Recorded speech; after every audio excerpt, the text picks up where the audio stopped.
Hello everyone, welcome back for another book review. So today we are talking about this one, Everyday Moon Magic by Dorothy Morrison, Spells and Rituals for Abundant Living. So this is the second book that I've read from her. I read the Everyday Sun Magic book, so if you want to watch that book review, it is available on my channel. So this one I was a lot more excited about because I've mentioned this on my channel.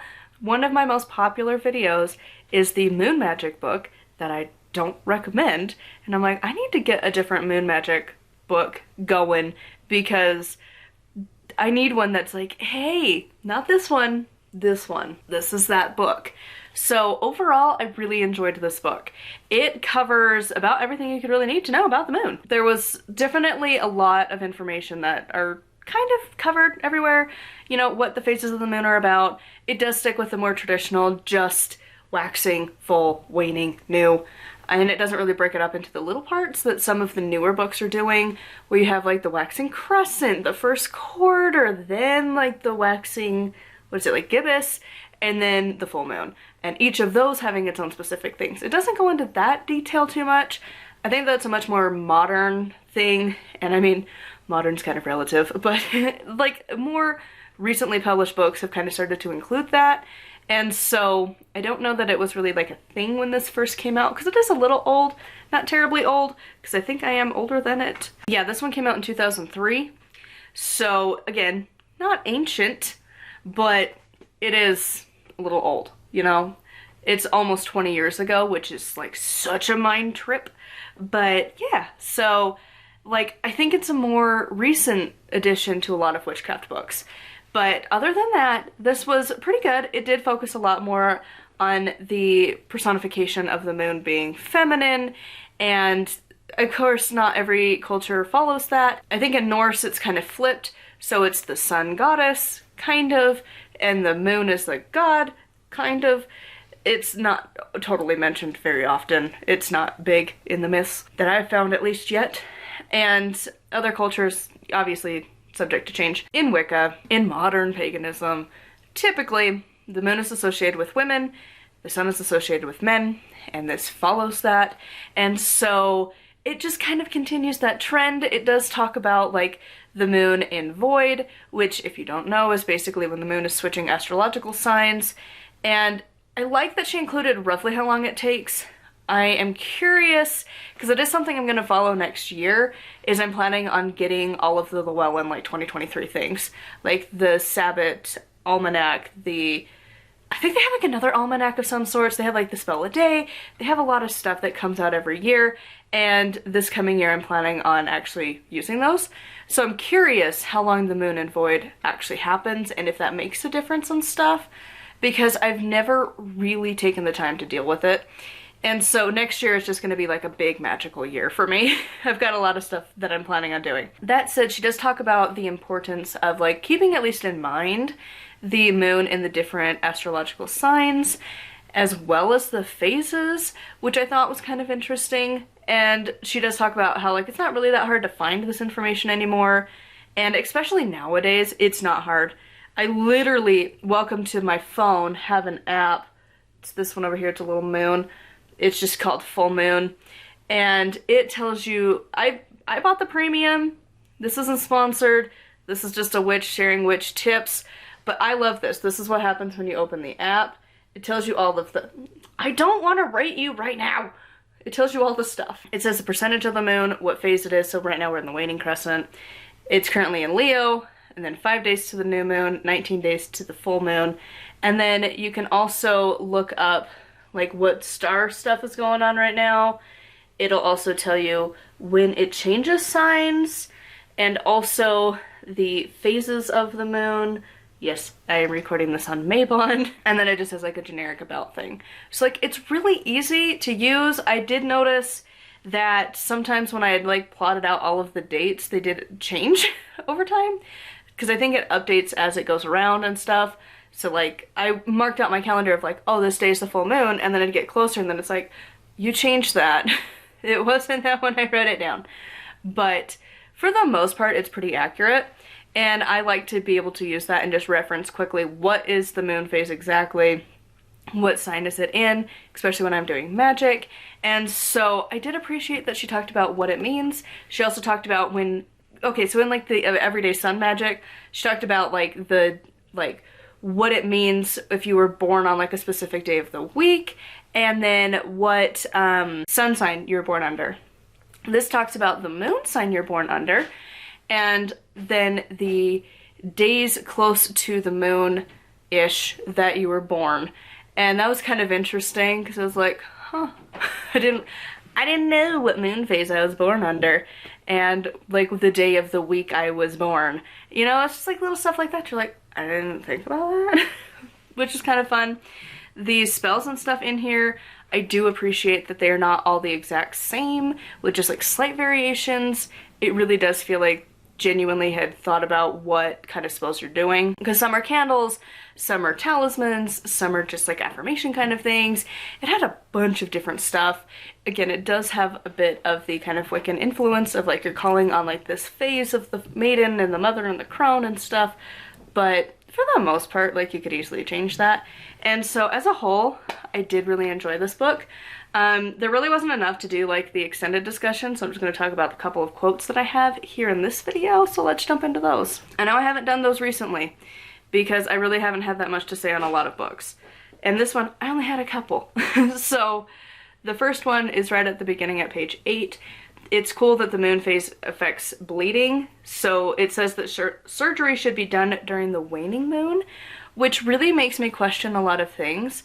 And if my medical history wasn't so freaking massive, I think it'd be interesting to see if some of my bleeds over the years were affected by the moon phases. There's a lot of things that I want to add to my book of shadows from this book. On page 42, we have another quote. Just remember that magic is designed to make your life easier, not the other way around. So do whatever feels right to you and let it go at that. And I love that concept. I love when books mention that. The one I'm currently reading, I'm reading Year of the Witch, and she keeps saying that nobody says that. And I had taken these notes before I read this book, so like, just so you know, lots of books mention it. But it is really important to remember that yes, your magic needs to work for you, and however that's gonna look.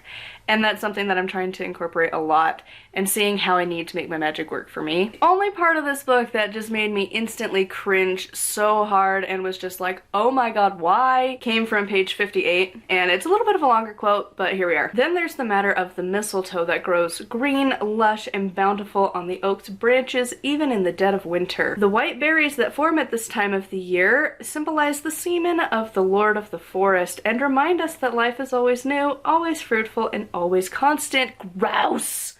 Why? I am so tired of this. The freaking wheel of the year. Everything magically does not need to revolve around having a period, having semen, getting pregnant. It doesn't need to be. Like, yeah, it's a part of it. It's not all of it at all.